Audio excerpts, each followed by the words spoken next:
Selamat pagi, saudara-saudariku, para pendengar Embun Surgawi yang dikasihi Tuhan. Marilah kita mengawali renungan hari ini dengan bersama berdoa. Dalam nama Bapa dan Putra dan Roh Kudus, amin. Allah Bapa Maha Pengasih dan Maha Penyayang, Engkau berkenan memanggil dan menjadikan kami umat pilihan-Mu. Semoga kami tetap setia berusaha mengenal Engkau dan mewartakan kerahiman-Mu kepada semua orang. Dengan pengantaraan Yesus Kristus Putra-Mu Tuhan kami, yang hidup dan berkuasa bersama dengan Dikau dalam persekutuan dengan Roh Kudus Allah sepanjang segala masa. Amin. Bacaan dari Injil Matius bab 9 ayat 18 sampai dengan 26. Sekali peristiwa datanglah kepada Yesus seorang kepala rumah ibadat. Ia menyembah Dia dan berkata, "Anakku perempuan baru saja meninggal, tetapi datanglah, letakkanlah tanganmu atasnya, maka ia akan hidup."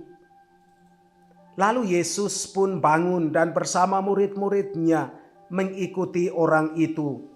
Pada waktu itu seorang wanita yang sudah 12 tahun lamanya menderita pendarahan maju mendekati Yesus dari belakang dan menjamah jumbai jubahnya, karena katanya dalam hati, "Asal kujamah saja jubahnya, aku akan sembuh." Tetapi Yesus berpaling dan memandang dia serta berkata, "Teguhkanlah hatimu, hai anakku, imanmu telah menyelamatkan engkau." Maka sejak saat itu juga sembuhlah wanita itu. Ketika Yesus tiba di rumah kepala rumah ibadat itu dan melihat peniup-peniup seruling serta orang banyak yang ribut, berkatalah ia, "Pergilah, karena anak ini tidak mati, tetapi tidur." Tetapi mereka menertawakan dia. Setelah orang banyak itu diusir, Yesus masuk. Dipegangnya tangan si anak, lalu bangkitlah anak itu. Maka tersiarlah kabar tentang hal itu ke seluruh daerah. Demikianlah sabda Tuhan. Terpujilah Kristus. Fides, amen, secure. Iman, amin, aman. Saudara-saudariku terkasih dalam Tuhan, jika seseorang beriman akan kasih Allah yang mempercayainya secara sungguh-sungguh, yakni mengamini keagungan dan kasih Allah, dia akan selalu merasa aman karena iman, dan itu disebut sebagai damai. Orang yang sungguh-sungguh beriman tidak akan pernah merasa takut atau cemas atau gelisah hati.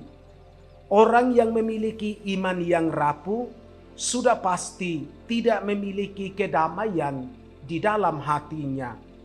Tentu hal itu akan berdampak pada hilangnya rasa aman di dalam dirinya.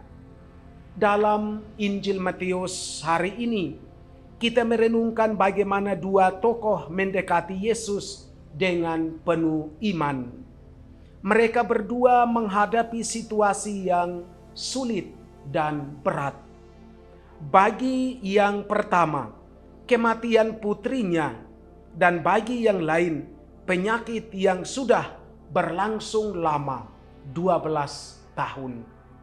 Mereka datang kepada Yesus mohon pengampunan untuk menemukan penghiburan atau rasa aman di dalam Yesus. Bagian terbaiknya ialah bahwa mereka mengamini bahwa apa yang mereka minta kepada Tuhan untuk hal-hal yang tampaknya mustahil pasti akan dikabulkan oleh Allah Tuhan kita. Mereka yakin sepenuhnya bahwa pasti mereka akan didengarkan dan mengandalkan respon positif dan akhir yang berbahagia. Bersama Yesus selalu ada jalan keluarnya yang terbaik. Bahkan kematian tidak dapat mencegah harapan yang datang dari iman, karena Allah telah mengalahkan maut dan Dia adalah jaminan dan harapan kita selamanya. Kita bisa belajar dari iman yang solid dari tokoh-tokoh dalam Injil Matius hari ini. Buah dari iman mereka ialah hidup yang aman, bahagia, dan sukacita. Jika kita belum sungguh beriman pada Tuhan, saatnya bagi kita untuk olah hidup rohani kita secara benar. Santa Teresia dari Avila pernah berkata, "Solo Dios basta." Hanya Tuhan saja cukup. Iman yang teguh pada Tuhan, maka apapun kenyataan hidup, kita bisa lalui dengan sukacita dan penuh harapan dan yakin bahwa Tuhan yang kita imani selalu ada dan setia menemani kita dalam siara perjalanan hidup kita di dunia ini. Allah Bapa Maha Baik, orang yang jatuh dibangkitkan, orang mati dihidupkan kembali, berkat sabda yang penuh belas kasih, tuntunlah kami agar tetap setia beriman teguh padamu, jalan kebenaran dan hidup kami. Amin. Tuhan bersamamu. Semoga saudara-saudari sekalian dilindungi, dibimbing dan diberkati oleh Allah yang Maha Kuasa, Bapa dan Putra dan Roh Kudus. Amin.